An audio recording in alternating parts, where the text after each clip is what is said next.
मैं धम्मदर्शी प्राचार्य एन.के. सावळे। भाई और बहनों, आप सभी को जय भीम, जय भीम। भाइयों, ग्वालियर हाई कोर्ट में मानवादी कुछ वकील हाई कोर्ट के परिसर में डॉक्टर बाबा साहब की प्रतिमा लगाने से विरोध कर रहे हैं। उनका कहना है कि संविधान डॉक्टर बाबा साहब अम्बेडकर जी ने नहीं लिखा, बल्कि संविधान डॉक्टर बी.एन. राव ने लिखा।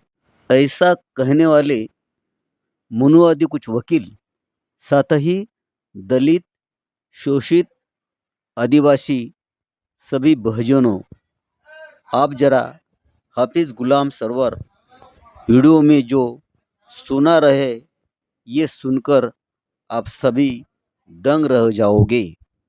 किसकी हिम्मत हो गई कि वो बाबा साहब अंबेडकर की प्रतिमा को लगाने से रोक दे। 10% लोगों की इतनी हिम्मत कि वो हमारे आदर्श के कहे जाने वाले बाबा साहब अंबेडकर की मूर्ति को लगने ना दे। ये हिम्मत अगर उसमें है तो हमारे गद्दारों की वजह से है। जज का आदेश है, प्रतिमा लगेगी, किसकी लगेगी? अरे बाबा साहब अंबेडकर तो कानून मंत्री भारत के प्रथम थे। बाबा साहब अंबेडकर की प्रतिमा तो प्रत्येक न्यायालय के प्रांगण में होना चाहिए था। प्रत्येक न्यायालय, चाहे वो छोटा हो, सब डिविजनल हो या डिस्ट्रिक्ट हो या हाई कोर्ट हो या सुप्रीम कोर्ट हो, सबके प्रांगण में बाबा साहब अंबेडकर की प्रतिमा लगनी चाहिए थी, नियम तय। लेकिन दुर्भाग्य से समाज के इन गद्दारों के कारण जो भाजपा कांग्रेस के पिछलग्गू बने रहे, उनके चाल में फंसे रहे और मनुवाद को प्रमोट करने का मौका देते रहे, पीछे से ये सपोर्ट करते रहे। बाबा साहब अंबेडकर जिस समाज की परिकल्पना करते थे, जो उनकी इच्छाएं थी, वो ये थी। आप देखते हैं उनकी तस्वीरें, यही तो इनके बेचैनी का कारण है। एक हाथ में संविधान है, दूसरे हाथ से इशारा कर रहे हैं, आओ दलितों, आओ पिछड़ो, आओ आदिवासियों, आओ शोषितों, पीड़ितों, वंचितों। तुम्हारा स्थान वो नहीं है जिसको तुमने मुकद्दर समझा है। तुम्हारी जगह वो नहीं है जो तुम समझ रहे हो कि ये तो हमें ऊपर वाले ने ही इसके लिए जन्म दिया है, हम सेवक के रूप में जन्म लिए हैं। इस मानसिकता के खिलाफ तुम एकजुट हो जाओ। स्वतंत्र भारत में तुम्हें जो वोट का अधिकार दिया गया है, उस वोट की चोट से इस व्यवस्था को बदलकर उस सत्ता के शिखर पर तुम जाओ। लेकिन दुर्भाग्य है, अफसोस है, लानत है समाज के उन नेताओं पर जिनके भेजे में गोबर भर गया है और वो आज भी इस बात को समझने को तैयार नहीं है कि उनके समाज का आर्थिक, सामाजिक, राजनीतिक शोषण किया जा रहा है। उनके आदर्शों को, उनके आइडियल को हमेशा डिस्टर्ब करने की कोशिश की जा रही है। लोकसभा के अंदर क्या हुआ? बाबा साहब की मूर्ति हटा दी गई रातों रात। क्या हुआ? पुनर्स्थापना हुई? नहीं हुई। कहाँ गए समाज के नेता? कहाँ गए समाज के लीडर? कहाँ सोए हुए हैं? किसके इंतजार में हैं? फिर कोई अंबेडकर आएगा, फिर वो कोई कांशीराम आएगा। आप प्रतीक्षा कर रहे हो और आप मौज करोगे। आप एसी घरों में और एसी गाड़ियों में और एसी ऑफिसों में रहोगे। आपको लाल बत्ती का जुनून है, आपको समाज के उद्धार का जुनून नहीं है।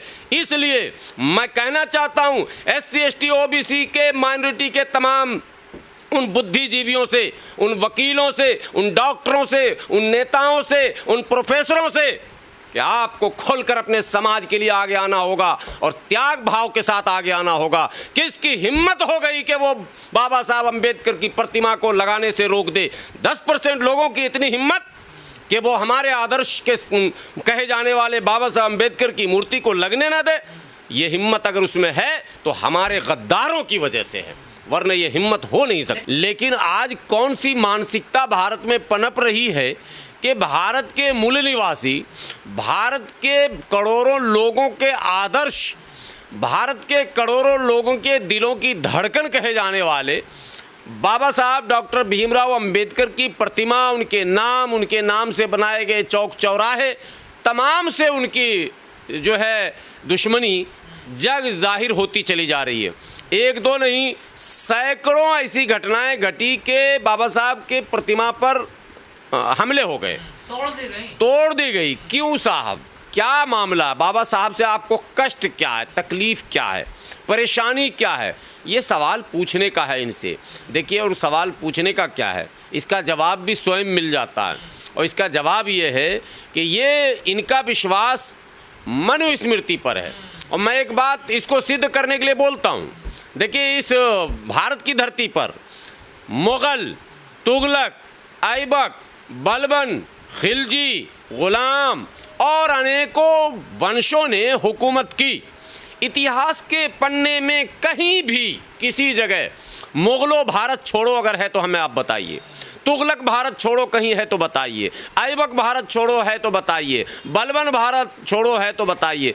किसी के ख़िलाफ़ कोई बगावत नहीं, लेकिन अंग्रेज़ के ख़िलाफ़ बगावत हुआ। क्यों हुआ ये असल समझना है।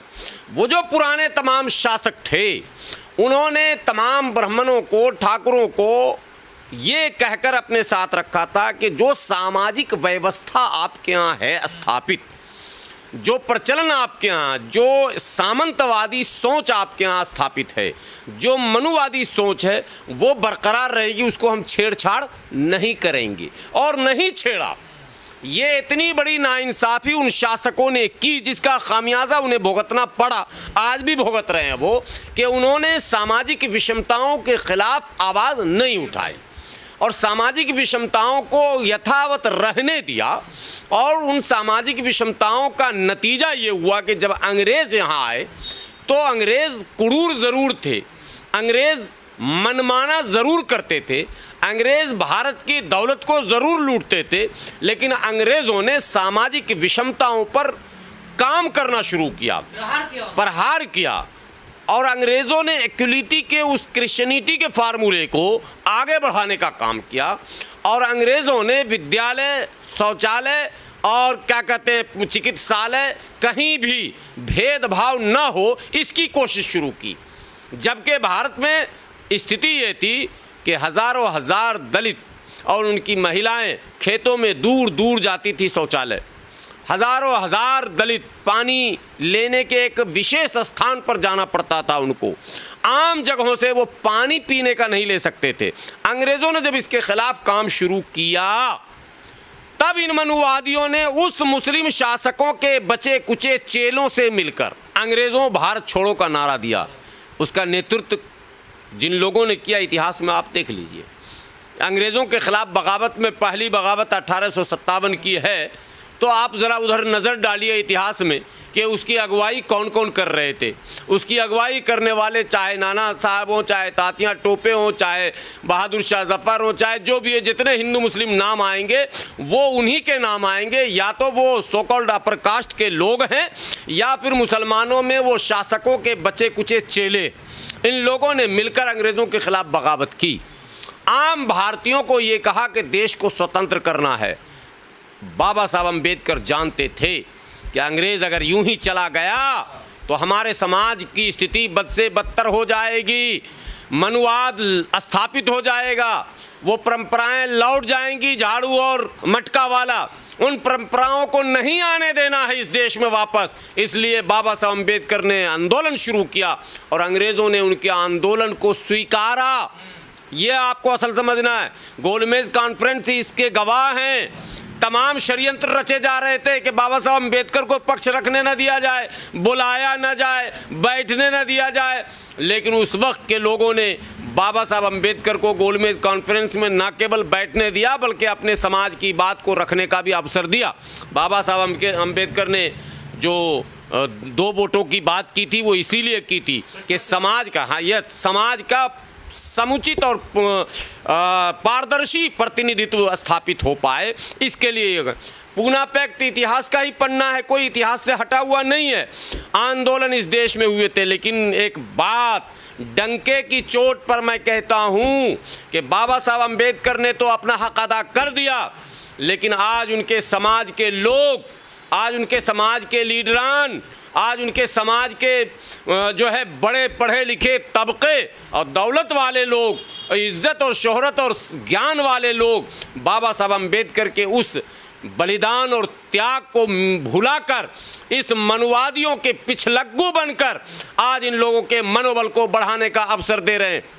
वरना किसकी हिम्मत है, जब ये बात दुनिया को सामने बताया जा चुका कि हम 85 और 90 हैं, फिर क्या कारण है कि हमें इस तरह से रोका जाता है। जब से भारत स्वतंत्र हुआ है प्रतिमा का प्रचलन है, तमाम महापुरुषों की प्रतिमाएं स्थापित की जाती हैं, चौक पर, चौराहों पर, मैदानों में, आपने सुना होगा गांधी मैदान, एक दो नहीं, भारत के कई शहरों में गांधी मैदान है, गांधी चौक, गांधी नगर। तो गांधी जी देश के बड़े नेता थे, उन्हें राष्ट्रपिता का जो है पद दिया गया था, तो गांधी जी की प्रतिमा लगाई जाती है। कई अवसरों पर उनके नाम से स्कूल, कॉलेज, अस्पताल और चौक चौराहे का नामकरण किया जाता है, उनकी प्रतिमा लगाई जाती है। नेहरू जी देश के प्रथम प्रधानमंत्री थे। उन्होंने भारत जो खंडर स्थिति में मिला था उसको दुनिया में एक उसका स्थान लाया, दुनिया के मुकाबले में भारत को लाया, भारत का नक्शा बदला, भारत में कल कारखाने खुलवाए, भारत में कॉलेजेस खुले, यूनिवर्सिटियां खुली, अस्पताल बने। नेहरू जी के शासनकाल में बहुत सारी चीज़ें जो बनी वो इतिहास के पन्नों में आज भी दर्ज हैं। तो नेहरू जी की प्रतिमाएं भी बनती हैं, नेहरू जी के नाम से भी मैदान, नेहरू जी के नाम से भी कॉलेज, स्कूल, यूनिवर्सिटी, अस्पताल, चौक चौराहे सब हैं। देश में एक आयरन लेडी रही हैं, कुछ लोगों ने उन्हें दुर्गा का एक क्या कहते हैं अवतार भी कहा। इंदिरा गांधी की बात मैं कर रहा हूँ, तो स्वर्गीय इंदिरा गांधी ने भी भारत के नाम को विश्व पटल पर उजागर किया, देश को मजबूत किया, विकास के रास्ते पर आगे बढ़ाया। तो नतीजतन इंदिरा गांधी के नाम से भी यहाँ कई स्टेडियम, कई अस्पताल, कई चौक चौराहे, कई स्कूल और कॉलेज और यूनिवर्सिटियाँ हैं। उनकी भी प्रतिमाएं कई जगह लगी हुई हैं। स्वर्गीय राजीव गांधी की भी प्रतिमाएं लगी हुई हैं। देश में प्रथम राष्ट्रपति हमारे बिहार के गौरव कहे जाने वाले राजेंद्र प्रसाद जी थे, तो राजेंद्र प्रसाद जी की भी जो भूमिका रही, उनका भी जो योगदान रहा देश के विकास में, देश की उन्नति में, तरक्की में, प्रगति में, तो उनकी भी प्रतिमाएं लगाई जा रही हैं। उनके नाम से भी प्रयोगशालाएं, उनके नाम से भी क्या कहते हैं यूनिवर्सिटी, कॉलेज, चौक चौराहे और पुस्तकालय, विद्यालय सब हैं। उनकी भी प्रतिमाएं कई जगह लगी हुई हैं, उनके नाम से भी सड़कें बनी हुई हैं। हद तो ये है कि स्वतंत्र भारत से पहले भारत पर जिसने हुकूमत कर रखी थी, जिससे हमारी लड़ाई थी, यानी ब्रिटिश सरकार, उसने भी जाते जाते जो लुटियन जोन आबाद किया, लुटियन जोन जो डिज़ाइन किया, उसने देखिए जिससे उसकी लड़ाई थी, ब्रिटिश की लड़ाई किससे थी? मुग़ल से थी। ब्रिटिश की पहली लड़ाई तो मुग़ल से हुई, टीपू सुल्तान से हुई, नवाबों से हुई, राजा रजवाड़ों से हुई, तमाम तरह की लड़ाइयाँ ब्रिटिश ने लड़ी। जिन जिन के ख़िलाफ़ लड़ाइयाँ लड़ी, सबके नाम पर सड़कें बनवा डाली। ये ब्रिटिश मानसिकता को आप देखिए कि वो कितना लिबरल था इस मामले में कि उसने नाम मिटाने के बजाय नाम को उजागर किया। आप लुटियन जोन में जाएं तो Akbar road, Shahjahan road, Aurangzeb road, Man Singh road, Maharana Pratap road, Babar road, Lodhi road, Tughlaq road, Aibak road, Balban road, Khilji road, वो तमाम मतलब घोर विरोधी और जिससे उसका संघर्ष सीधा सीधा हुआ, उसके भी इतिहास को उसने संजो कर रखा, बचा कर रखा। ये बड़ी बात है।